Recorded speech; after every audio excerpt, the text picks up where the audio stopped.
आता फ्राय करायला चालू आहे. फ्राय करून हंडीमध्ये सर्व करणार आहोत.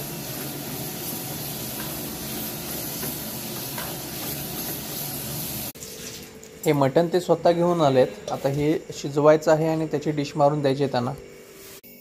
ही गावाकडची चिकन थाळी आता ताटं लावायला चालू आहेत. याचा रस्सा वगैरे, याला तांबडा रस्सा वेगळा येईलच, बनवलाय पण.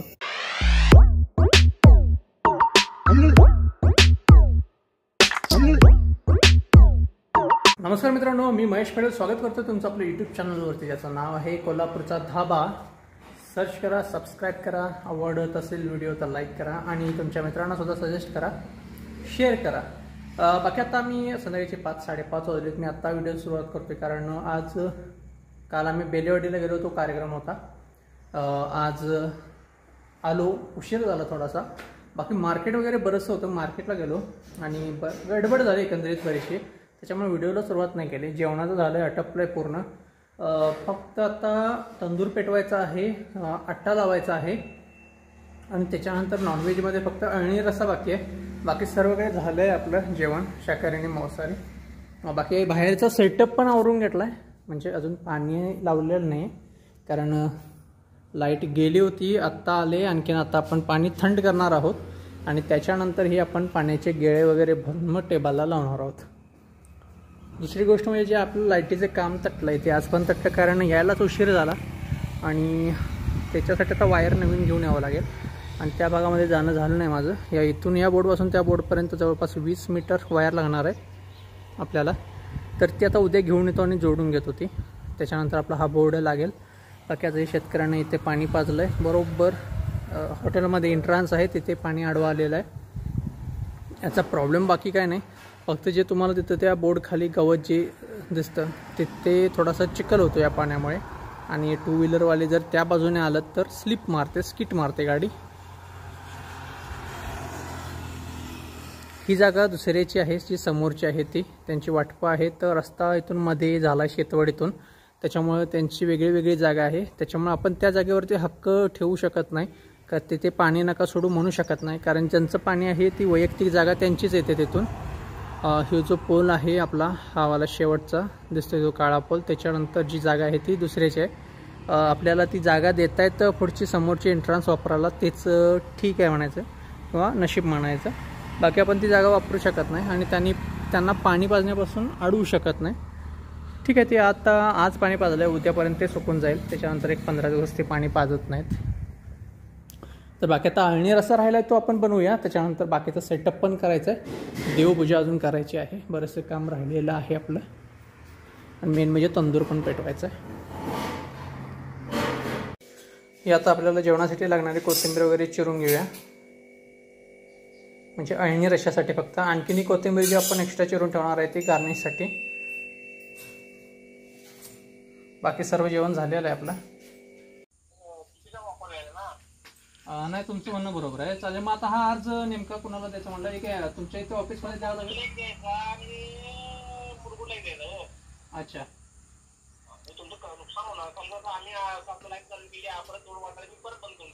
बरोबर. हां, हो बरोबर आहे. ते आता लाईटीमुळे बरेचसे नुकसान होतं.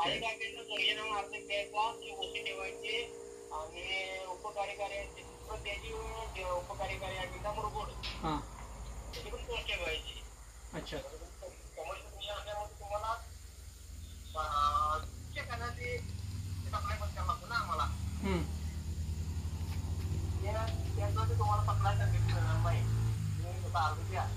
बरं बरं, चालेल साहेब. अच्छा,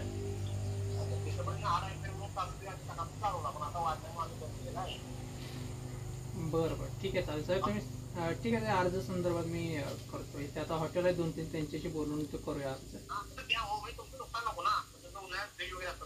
हो हो, ते भरपूर नुकसान होतं हो. आता कसं धंदा म्हणल्यानंतर ठीक आहे. आता मला ही कल्पना नव्हती, आता तुम्ही सांगताय म्हणूनच. बाकी मी एक करतो.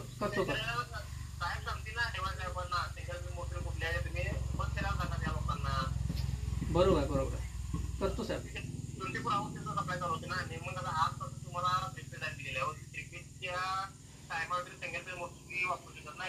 बरोबर आहे. त्या वेस्ट झाला इतकी फॅक्टरी केली लोकांनी सुविधाची ती लोकांचा गैरफायदा केला काही लोक. अच्छा असं आहे. शेतातल्या लोकांना कसं आहे गावसाठी जाऊ शकत नाही एका ग्राहकासाठी, तर इतकी लाईट गेली आता त्यांना सुरू मिळावं सप्लाय सोय केलेली आहे गव्हर्नमेंटने, पण ती लोक तिथं कसा गैरफायदा केला तो. बरोबर आहे बरोबर.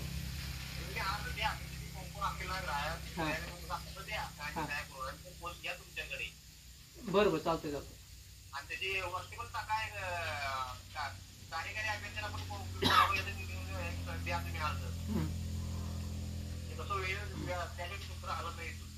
चालेल चालेल चालेल. ओके साहेब, माहिती दिल्याबद्दल धन्यवाद.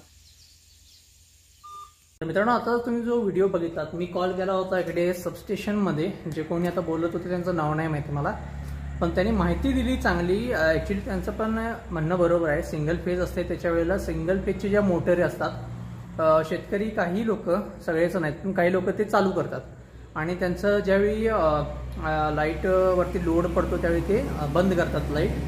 त्याच्यामुळं आम्हाला नुकसान होत आहे. आणि या संदर्भात उपाय त्यांनी सांगितलं की कार्यकर्ते अभियंता आणि उपकार्यकारी अभियंता यांना त्याच्यानंतर सबस्टेशनमध्ये अर्ज द्या तुम्ही की असं असा आमचा व्यवसाय आहे. आणखीन शेतीपंपाच्या लाईट ज्या 3 फेज आपलं जे टायमिंग असतं, त्याच्यानंतर ज्यावेळी सिंगल फेज लाईट चालू होते त्याच्या वेळेला पण काही लोक सिंगल फेजची मोटर ऑन करतात आणि त्याच्यामुळं लोड शेडिंग होतं ह्या भागामध्ये आणि त्याच्यामुळं आमचं नुकसान होतं आहे.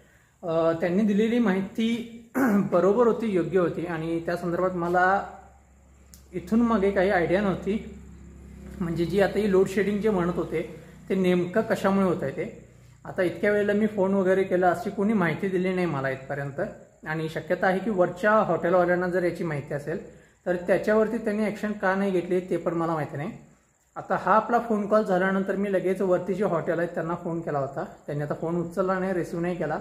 ज्यावेळी त्यांचा रिटर्न फोन येईल त्यावेळी बोलेन मी, नाही तर मग उद्या त्यांची गाठ घेऊन तिथल्या हॉटेल मालकांशी या संदर्भात बोलतो. त्याच्यानंतर हे जे जागा मालक आहेत त्यांच्याशी पण या संदर्भात बोलतो आणि हा अर्ज त्यांनी म्हटलंय तसं देऊन बघूयात. जर लोड शेडिंग थांबलं तर याचा फायदा दुसरं कोणाला नाही, आम्ही व्यवसाय जो करतो त्या लोकांनाच आहे. कारण ते म्हणतात उन्हाळ्याभर ही प्रॉब्लेम होऊ शकतो, कारण लोक मोटरी चालू करतात सिंगल फेजच्या, आणखी लोड वाढला की आम्हाला लाईट बंद करावी लागते. आता याचा टायमिंग पण नसतो. ते म्हणतात आता 7:30 नंतर लाईट चालू होईल. ज्यावेळेला 7:30 नंतर परत जर मोटरी चालू केल्या, परत लोड जर आला तर परत ते बंद करू शकतात. त्याच्यामुळं ही कंटिन्यू चालू राहणार. त्याच्याविषयी तुम्ही अर्ज करून बघा, काही ॲक्शन झाली तर त्याच्यामध्ये तुमचाच फायदा आहे.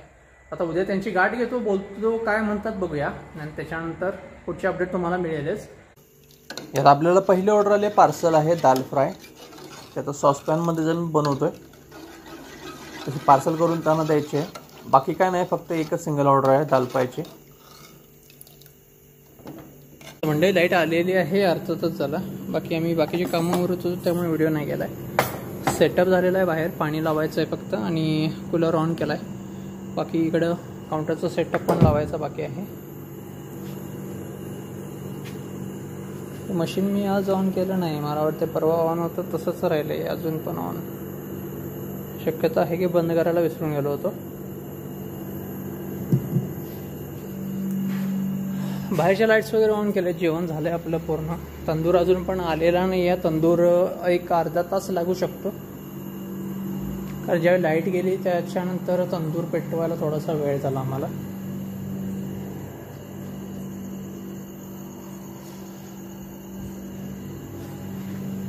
ग्लास वगैरे लावलेले टेबलला. कूलर ऑन केला आहे. पाणी थोडं थंड झाल्यानंतर पाणी पण लावून घेऊयात. इकडं आपण रोटीसाठी लागणारे गोळे मारून ठेवलेत. हा तंदूर पेटतोय. अजून पण याला अर्धा तास लागेल पूर्ण कोळसा पेटायला. गरम झालाय बऱ्यापैकी. त्यानंतर ही आपली शाकाहारी 120च्या 2 थाळ्या पिकअप होत आहेत. आपले एक रेग्युलर ग्राहक आहेत, ते मटण घेऊन आलेत. त्यांची फरमाईश आहे की हे मटण त्यांनी बनवून द्यावं, म्हणजे आम्ही बनवून द्यावं त्यांना. रेग्युलर आहेत, वरचेवर येतात. आज ते पहिल्यांदाच मटण घेऊन आलेत बाहेरूनच आणि ते करून द्या बोलत आहेत. आता हे मटण आपण तेल आणि कांद्यामध्ये शिजवून घेऊया कुकरला लावून आणि त्याच्यानंतर याची डिश मारायची आहे. यासाठी वेळ लागणार म्हणून सांगितलं ग्राहकांना, त्याची पूर्वकल्पना दिली आहे. ते काही हरकत नाही बोलत आहेत, तुम्हाला जेवढा वेळ लागेल तेवढा घ्या. तोपर्यंत ते बाहेर थांबतो बोललेत गाडीमध्ये, ज्यावेळी मटण तयार होईल त्यावेळी आम्हाला बोलवा म्हणून. तर त्यांचं आता मटण शिजवतं. आता हे मटण बनवण्यासाठी जी येणारी कॉस्ट आहे, म्हणजे मेकिंग चार्जेस आम्ही त्यांच्याकडून घेणार आहोत. आणि त्यानंतर जे ताटाला एक्स्ट्रा घेतलेलं आयटम ते पण. जे मटण दिलं होतं आपल्याला ग्राहकांनी ते आता शिजलं आहे. पण आता हे फ्रायमध्ये पाहिजे त्यांना मसालामध्ये पाहिजे ते विचारलेलं नाही आहे, ते त्यांना विचारतो. आणखीन मग बनवून देऊ आपण. आता याला कॉस्ट मेकिंग चार्जेस फक्त घेणार आपण, आणि याच्याबरोबर राईस, रस्सा किंवा रोटी काय घेतील ते त्याचे चार्जेस लागतील. तर हे त्यांचे आता मटण पीस आहेत ते सर्व फ्राय पॅनमध्ये काढायला चालत. आपण फ्राय बनवतोय मटणचे.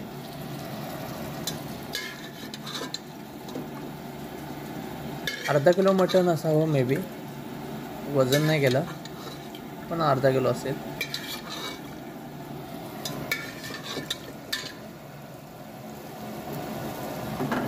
तर आता हे मटणचं आपण मटण फ्राय करणार. त्याच्यानंतर ग्राहकांना बोलवणार, कारण ग्राहक अजून पण बसलेत बाहेरच.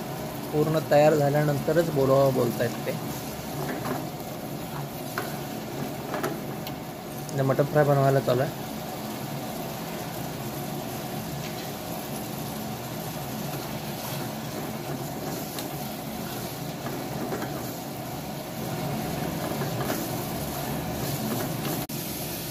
कोल्हापूरमध्ये पर्यटनासाठी आलात आणि जर राधानगरी भागामध्ये तुम्ही गेलात तर त्या भागामध्ये जेवढे हॉटेल आहेत तिकडे ही पद्धत भरपूर आहे.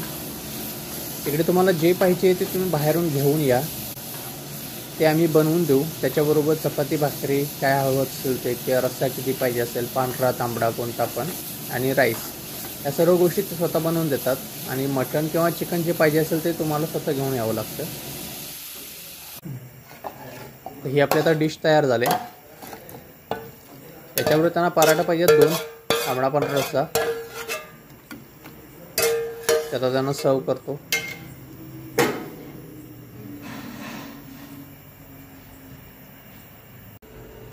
हे त्यांचं ताट लावलं आहे. तांबडा पांढरा रस्सा, 2 पराठा आणि मटणची डिश. बाकी जे काही लागेल ते नंतर जसं मागतील तसं आपण बिलमध्ये ॲड करणार.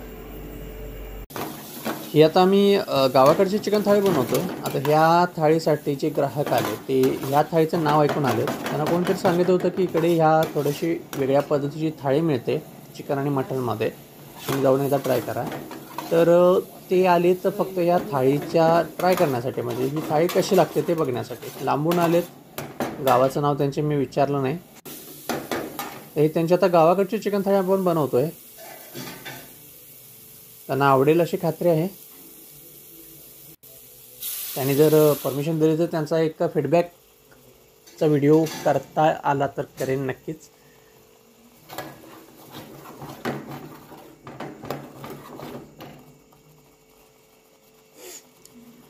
ही आता ग्रेव्ही आपली शिजलेली आहे. याच्यामध्ये आता आपण चिकन टाकणार आहोत. 2 चिकन थाळींची ऑर्डर आहे त्यांची. आता चिकन त्याच्यामध्ये टाकायला चालू आहे ग्रेव्हीमध्ये. ते थोडं शिजल्यानंतर मग आपण ते ताटं लावणार आणि त्यांना जेवण आपण सर्व करणार आहोत. एखाद्या थाळीचं नाव होतं आहे ही चांगली गोष्ट आहे. एखाद्या हॉटेलचं जर या थाळीपासून नाव होत राहिलं तर बरं आहे, कारण एका थाळीसाठी हॉटेल प्रसिद्ध होणं ही पण खूप मोठी गोष्ट आहे.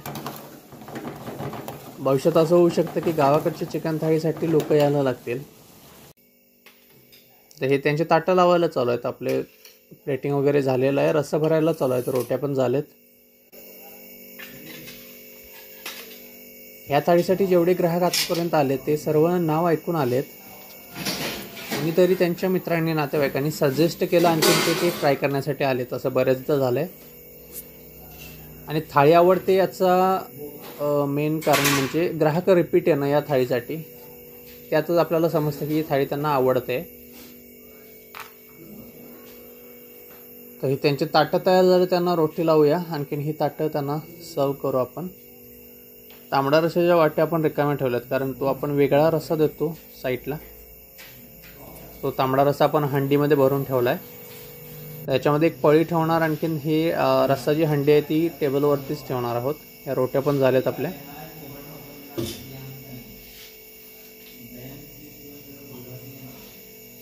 गावाकडची चिकन थाळी. ही आपली पुढची ऑर्डर आली आपल्याकडे. शाकाहारी थाळी आहेत साध्या 100ची, ज्याला एक भाजी असते. ते ताटं तयार झालेत, त्या थाळ्या त्यांना आता देऊया आपण.